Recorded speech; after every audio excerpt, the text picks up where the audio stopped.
Quisiera invitarlos a abrir la Biblia en San Lucas capítulo 4 a partir del versículo 31.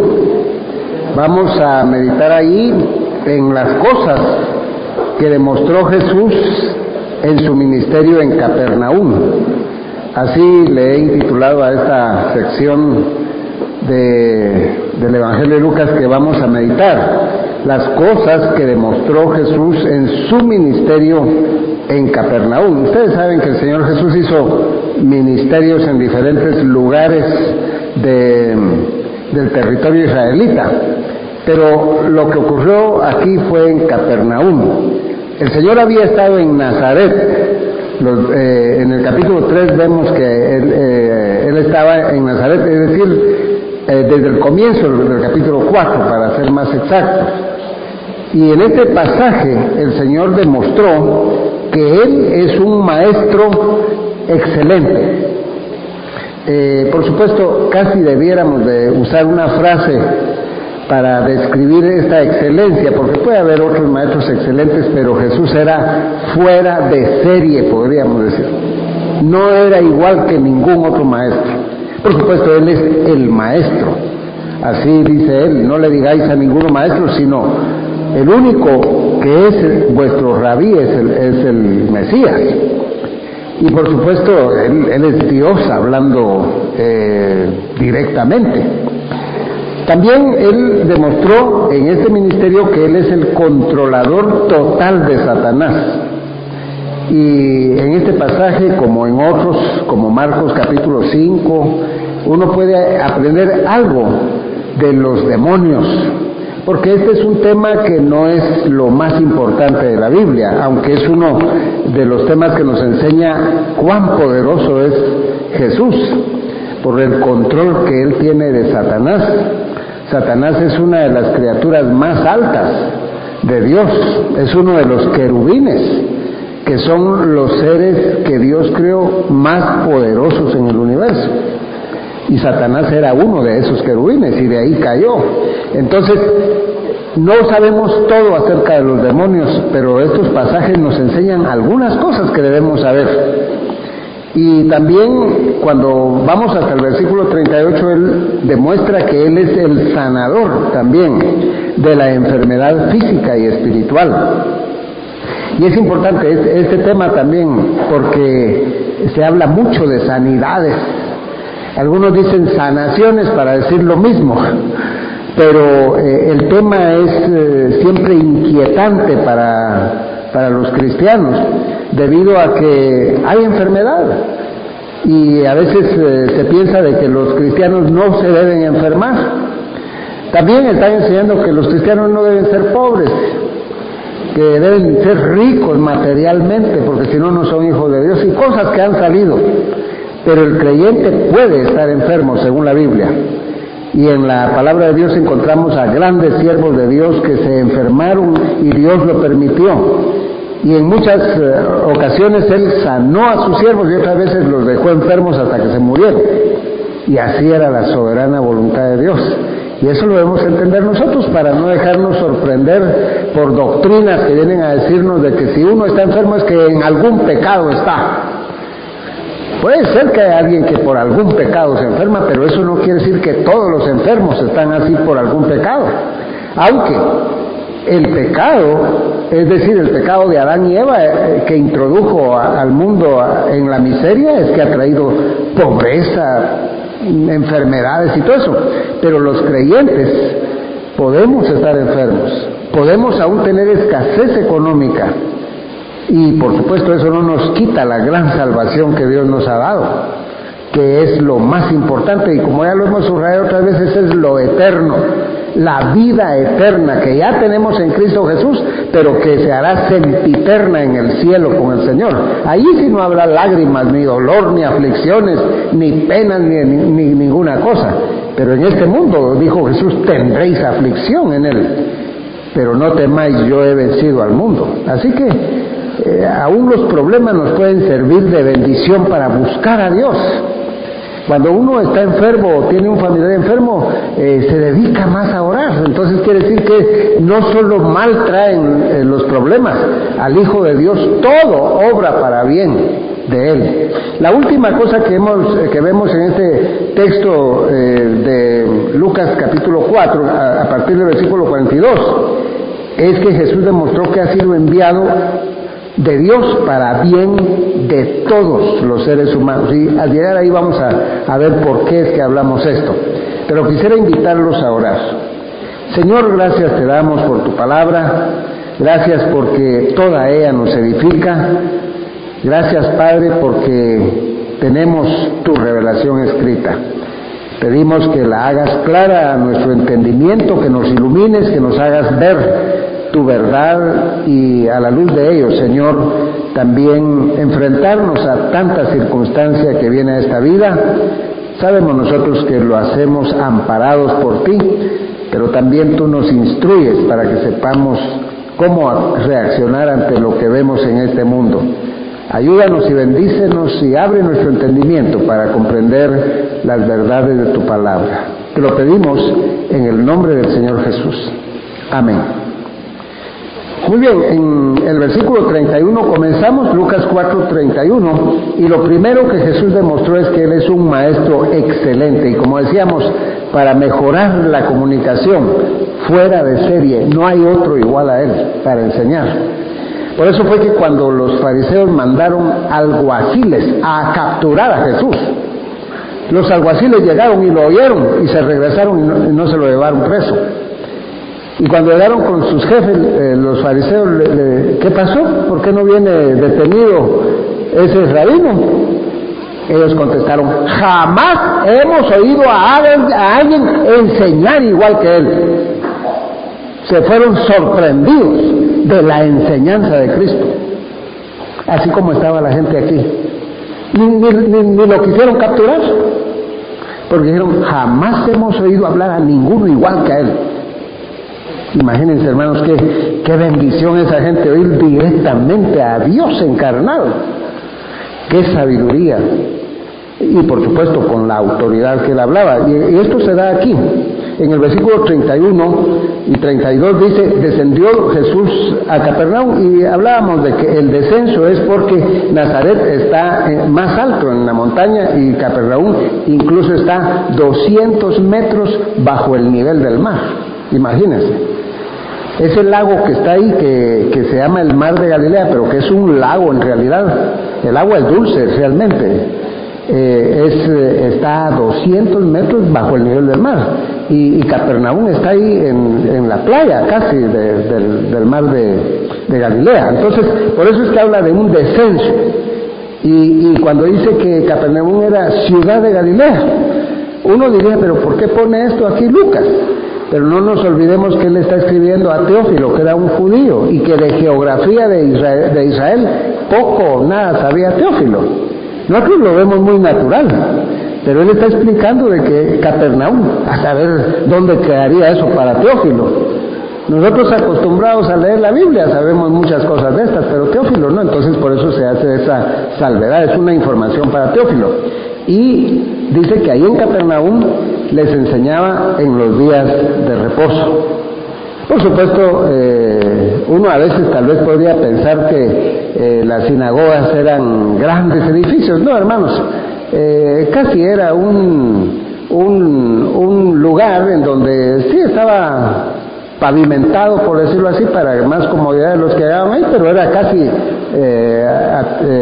descubierto, había algo. No les daba el sol y no les hubiera caído agua si llovía, pero era muy sencillo. Entonces, en ese lugar estaban todos los sábados, por supuesto, los judíos, y Jesús llegó ahí a Capernaum y dice el texto que les enseñaba en los días de reposo. O sea, lo que ocurrió aquí ocurrió día sábado. Y posiblemente él había enseñado ahí en otras ocasiones. Pero dice que les enseñaba en los días de reposo, día sábado. En el versículo 32 dice, y se admiraban de su doctrina. Aquí es donde vienen las palabras que nos hacen impacto en cuanto a la enseñanza de Cristo. La palabra que tenemos aquí, ekpleso en griego, esta palabra significa que se asombraban de la doctrina de Cristo. Ellos habían oído doctrina ahí por años. Los rabinos seguramente citaban tanta cosa de la Escritura que ellos sabían Biblia, pero nunca habían oído esto. Nunca habían oído la doctrina con esa autoridad que hablaba Jesús. Y no piensen que Jesús estaba hablando otras cosas que no eran el Antiguo Testamento. Era la palabra de Dios, pero bien explicada. Y dice que se admiraban. Esa palabra significa que quedaban atónitos de oír a Jesús. Atónitos. Literalmente significa se quedaron sin habla, se quedaron mudos de oírlo. Y el concepto es que fueron golpeados como con un garrote en sus conciencias. Eso es lo que significa la palabra ekpleso que tenemos aquí.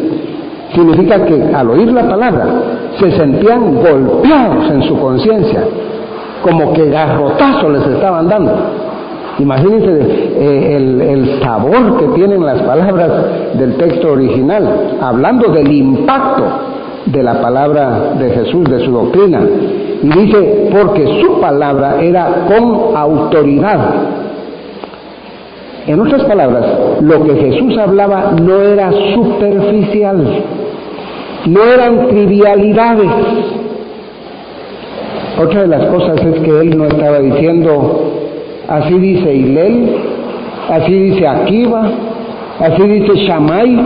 Él no estaba citando a ningún rabino. La mayoría de los que enseñaban ahí, los escribas y todo, cuando explicaban algo decían, es que tal rabino, esto es lo que nos ha enseñado. Y Jesús nunca hablaba en esos términos. Siempre habló con la autoridad del Hijo de Dios que era. Acuérdense, aquí no está eso, pero en el Evangelio de San Mateo está el Sermón del Monte. Oísteis que fue dicho tal cosa, mas yo os digo. Así hablaba él. Y por supuesto cuando decía, mas yo os digo, no estaba haciendo que la ley ya no fuera la ley, sino que él les decía, ustedes en sus tradiciones tienen tal cosa, pero lo que la Biblia dice es esto. Y como se debe entender, es así. Esa era la gran autoridad, pero aparte de eso, se sentían golpeados en su conciencia cuando lo oían hablar. Entonces estaban, la verdad, impresionados por el poder de mando que tenía el Señor en la enseñanza, también por la eficacia del mensaje, especialmente en la conciencia de los oidores que estaban ahí. En el versículo 33 vemos que él es el controlador total de Satanás. Dice el versículo 33, estaba en la sinagoga un hombre que tenía un espíritu de demonio inmundo. Aquí Lucas redunda en palabras porque realmente un demonio no puede ser otra cosa sino inmundo. Pero es el lenguaje griego, está traducido aquí a nuestro idioma tal como está ahí, en forma bastante literal. El endemoniado estaba en la sinagoga, hermanos. Aquí vamos a encontrar otros endemoniados en los versículos más adelante, ya en la casa de Pedro y todo eso había otra situación, pero aquí solo había un endemoniado. Y lo interesante es que el endemoniado estaba ahí sentado en la sinagoga oyendo lo que estaban hablando. Es interesante eso. Es posible que había habido otros días que el endemoniado estaba ahí, estaba endemoniado. Pero ahora que llegó Jesús, y con el impacto de la palabra de Dios, y también por ser él quien era, que era el Hijo de Dios, entonces Satanás sí se puso a hablar.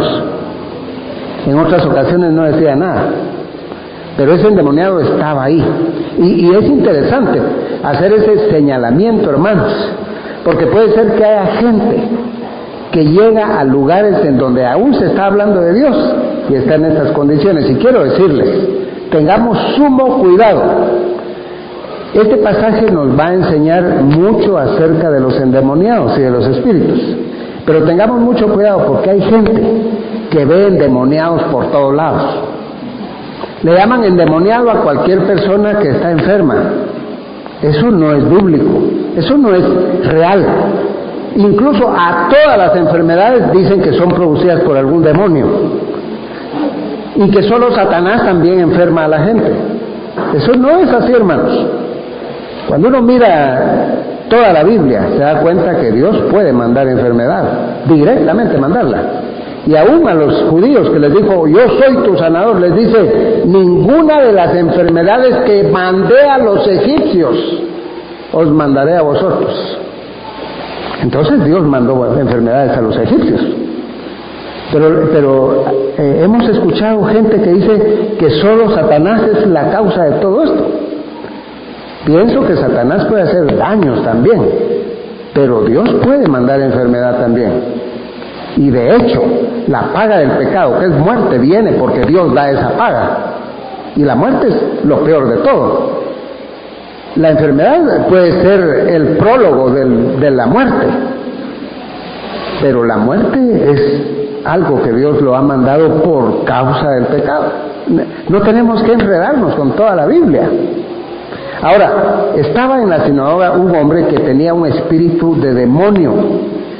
Y por supuesto, aquí ya nos habla de la realidad de la posesión demoníaca. Hay que tener en cuenta este asunto. Como dice aquí, el demonio era inmundo y siempre son inmundos los demonios. No hay demonio que no lo sea. Pero los demonios son totalmente opuestos a la naturaleza de Dios. Dios es santo.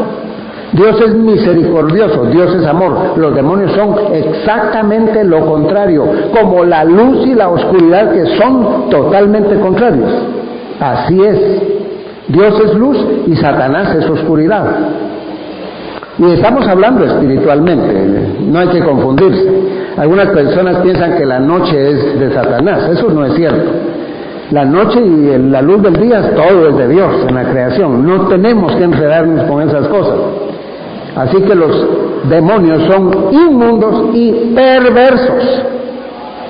Otra de las cosas que hay que dejar bien claro aquí, porque el texto nos hace adentrarnos en esto, es que cuando una persona peca, de cualquier cosa que peque, no necesariamente está endemoniada.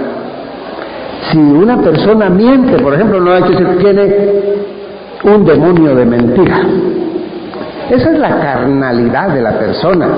Ese es el yo caído de la persona. Si una persona roba, no es que es el demonio el que lo mueve a robar. Por carnalidad, por el yo caído, nosotros hacemos muchas cosas que no son agradables al Señor. Pero no estamos endemoniados, hermanos. Hay que tener mucho cuidado. Otra de las cosas, un verdadero creyente jamás puede estar endemoniado. Que quede bien claro eso. Es que estamos ahora en presencia de doctrinas falsas que dicen que en las iglesias, entre los mismos hermanos, les están sacando demonios. Les hacen una suministración y cuando ellos dicen, sí, yo he codiciado, yo he robado, yo he hecho esto, le empiezan a exorcizar al hermano. Hermanos, todas esas ya son herejías. No hay que hablar así con medias tintas. Todo esto es herejía. Un inconverso que miente, que roba, que está vicioso, es su yo el que está en eso, no es Satanás. No es que es un endemoniado, un poseso, no lo es. Claro que si alguien está poseído por demonios, definitivamente va a actuar pecaminosamente también, pero no le llamemos demonio a todo lo que se nos pone enfrente, que lo veamos negativo. Las personas pecan, sí, porque Satanás puede hacer algo así, pero también porque Satanás tiene un mundo que ofrece muchas cosas también, placer, dinero y todo, y la gente cae eso. Y la otra cosa que lo hace caer a uno en pecado es su propio yo caído, y eso es lo que más abunda, no los endemoniados. Espero ser claro con lo que estoy diciendo, espero ser claro. Pero un verdadero creyente, aunque sea mundano, aunque sea verdadero creyente. Alguien dirá, hermano, ¿hay creyentes mundanos? Claro que sí.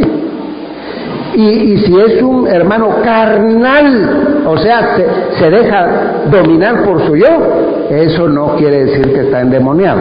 Espero ser claro. Es que hoy están sacándole demonios a todos los hermanos. Eso es pura herejía, hermanos. Y hay hermanos que cuando le dicen, miren, nos han enseñado que un cristiano no puede estar endemoniado, pero nosotros decimos que sí, hasta aplausos dan porque sí se puede estar endemoniado.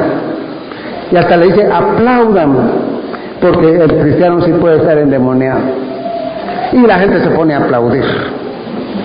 Y qué ignorancia de la palabra de Dios. Hermanos, si yo no supiera lo que sé de que un cristiano no puede estar endemoniado, si la Biblia me dijera a mí que un cristiano sí puede estar endemoniado, entonces yo no aplaudiría, hermano, me pondría a llorar de pena de ver que una persona puede tener a Cristo adentro de su corazón y a Satanás ahí junto con él. Bueno, miremos más esto. Dice el texto, tenía un espíritu inmundo, el cual, es decir, el espíritu, exclamó a gran voz. Esta palabra anakrexen que tenemos aquí es gritó. El demonio gritó usando la garganta de ese hombre. ¿Y por qué gritó el demonio? Temía que Cristo venía ya a destruirlo, cosa que Cristo hará al final de los tiempos. El demonio pensó que si venía Cristo, porque Cristo los expulsó hace mucho tiempo, antes aún de la creación del cielo, y no se relaciona con ellos en una forma así como lo que estaba pasando aquí.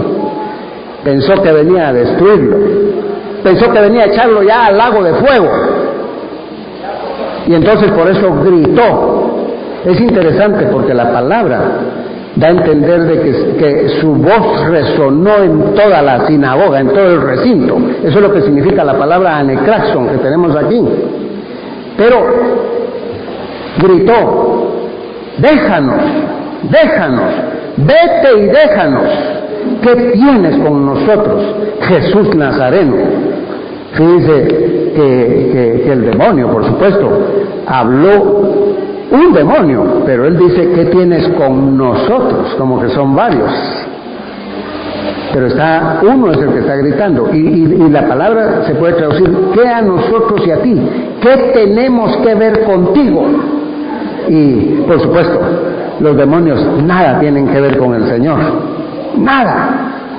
Son sus enemigos. Como hemos dicho ya, Él es la luz y ellos son la oscuridad. Pero le dice, ¿qué tienes que ver con nosotros, Jesús Nazareno? Lo llama por su nombre del Mesías. Y por supuesto la respuesta a esa pregunta es nada, no tenemos nada que ver.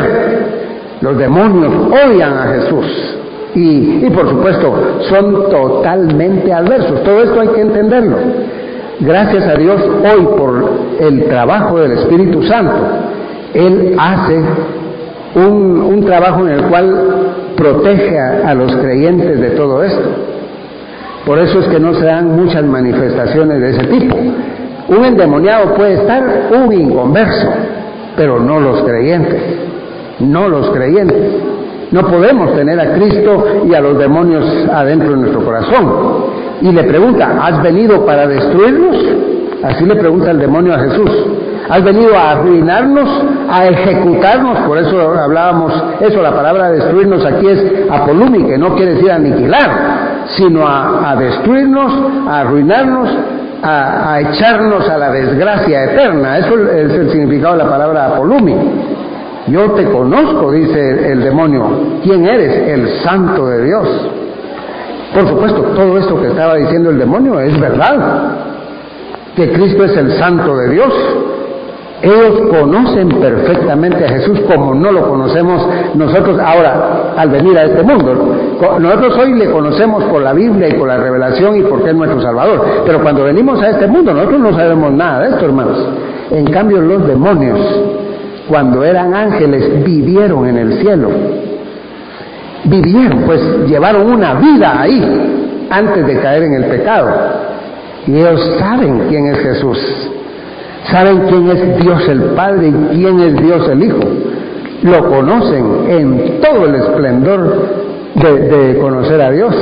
Pero ahora con su situación en que están caídos y hundidos en la perversidad y la maldad y el pecado, ellos no se les olvida quién es Jesús. Ese tipo de experiencia y de conocimiento no lo tenemos nosotros. Nosotros sabemos de Dios por su revelación, por su palabra.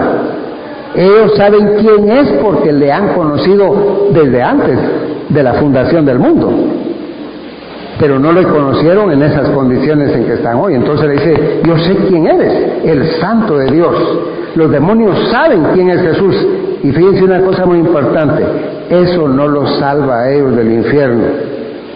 Por eso es que Santiago dice que los demonios creen en Dios y tiemblan ante el Señor, pero están perdidos, porque no es eso lo que salva. La fe es la única que puede salvar al ser humano.